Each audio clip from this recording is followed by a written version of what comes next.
Now, particles have this wave nature, but ultimately, what that tells us is this.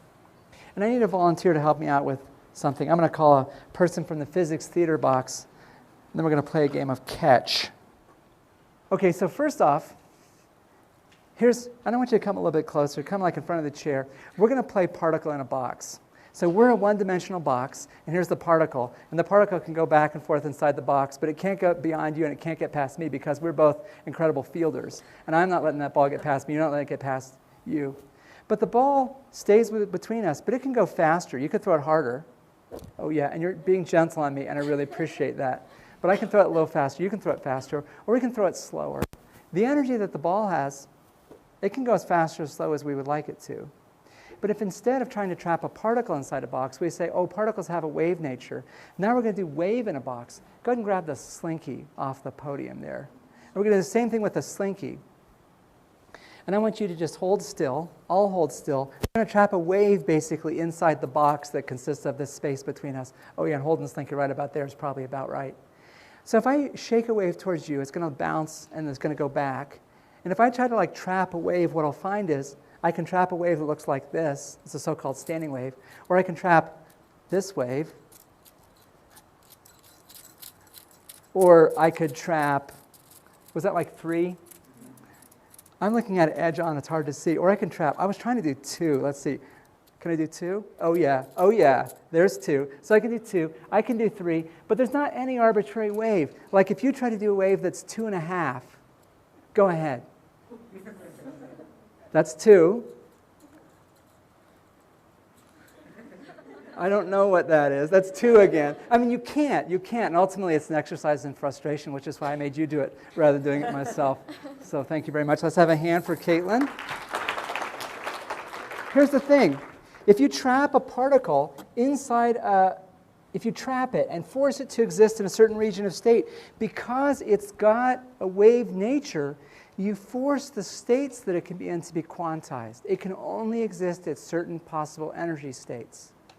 And you know that. You know that. So here, to sum up what we've talked about so far, this is the crux of the quantum biscuit here. Okay, photons have a particle nature, and because of that, their energy is quantized.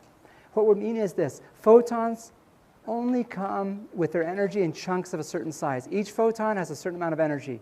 They're quantized. Particles have a wave nature. So if you take a particle and you confine it, so you take this electron and say, I'm going to make you stay in the vicinity of this atom, what you do is you quantize them. You make their energies only have certain possible values. We say they're quantized. That's why it's called quantum mechanics, because they can only exist in certain possible energy states. Now you know this because you've seen pictures that look like this.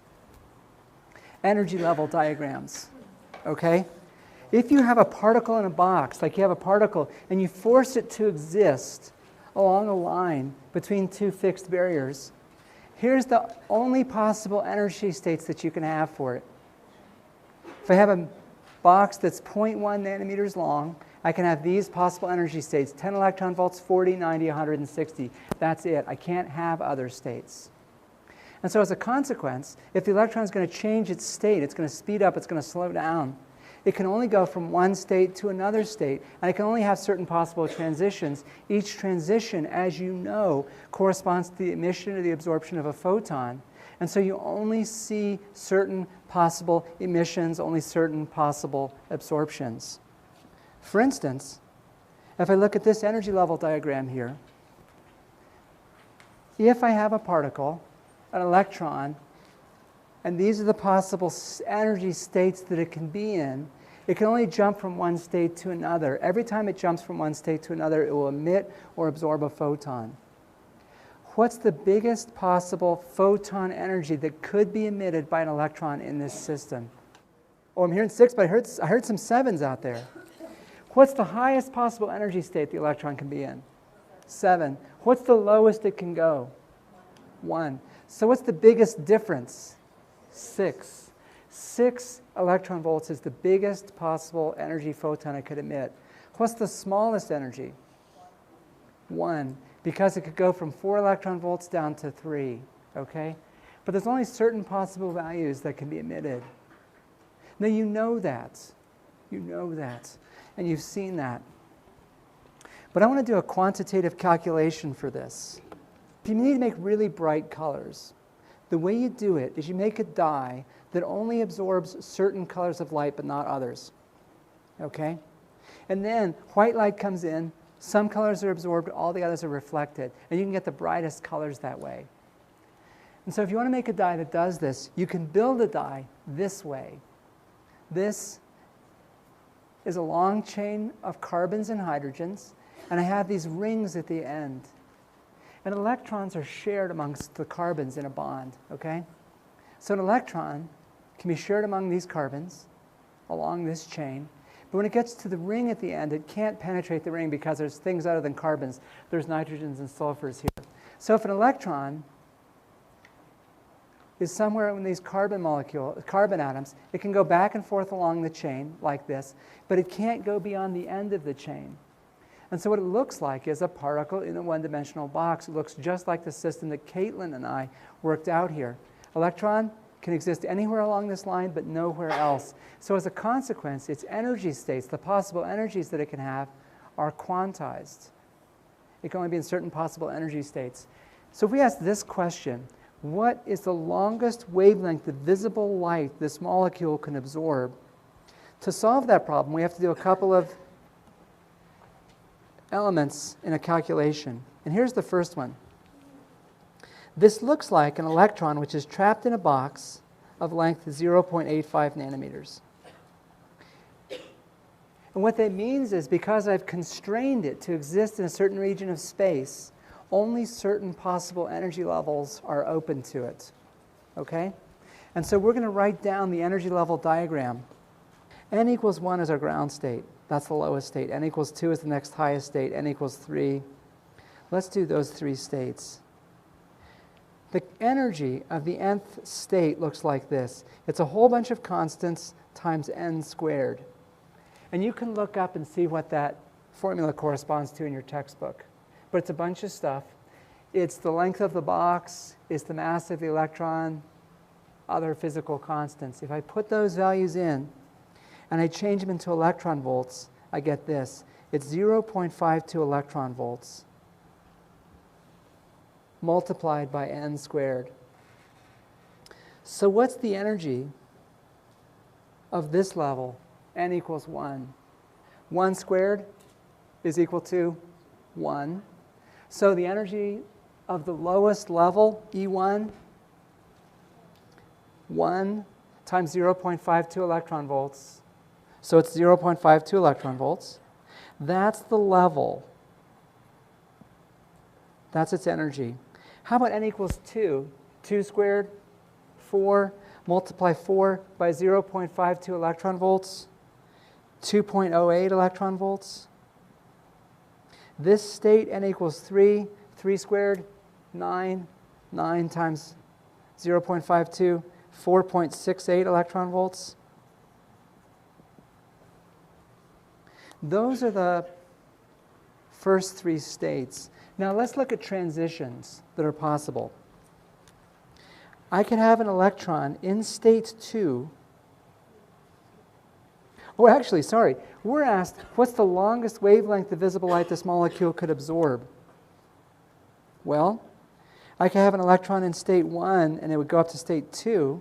Or I could have an electron in state 2 and it would go up to state 3. I could have an electron in state 1 and it would go up to state 3. I could have all those different things happening.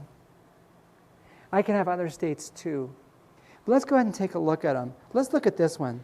If I take an electron and I pop it from the ground state up into the second state, how do I calculate the energy of the photon that was absorbed to make that happen? What's it equal to? How am I going to calculate that? It's going to be the difference between those two states. It went from 0.52 up to 2.08. And so if I work that out, the difference, 2.08 electron volts minus 0.52 electron volts, is 1.56 electron volts. That's how much energy is absorbed. Okay?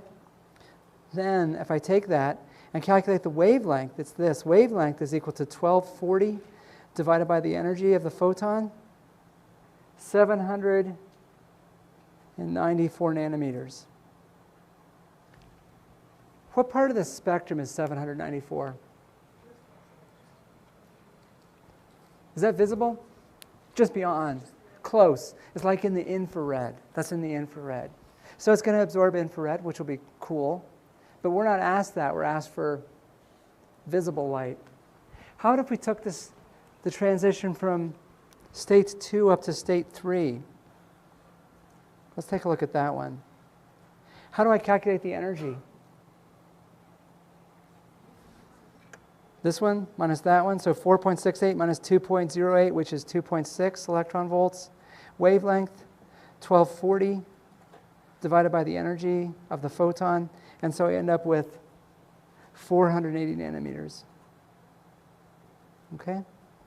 Visible spectrum, that's part of the visible light spectrum. What part of the spectrum is that? Blue. It's in the blue part of the spectrum. So if you looked at an object that was dyed with this and it absorbed the blue, what color would it appear to be?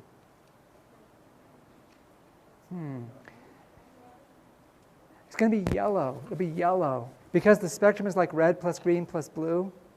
If you take out blue, you end up with red plus green. Red plus green is equal to yellow, as it turns out. Oh, that's something we're going to have to talk about that a little bit. The whole like perception of color when it's like reflected from surfaces is something that we're going to come back and talk about. But this is the take-home message for today: that if you take particles and you confine them to that restricts them to certain energy states, and so the energy levels become quantized.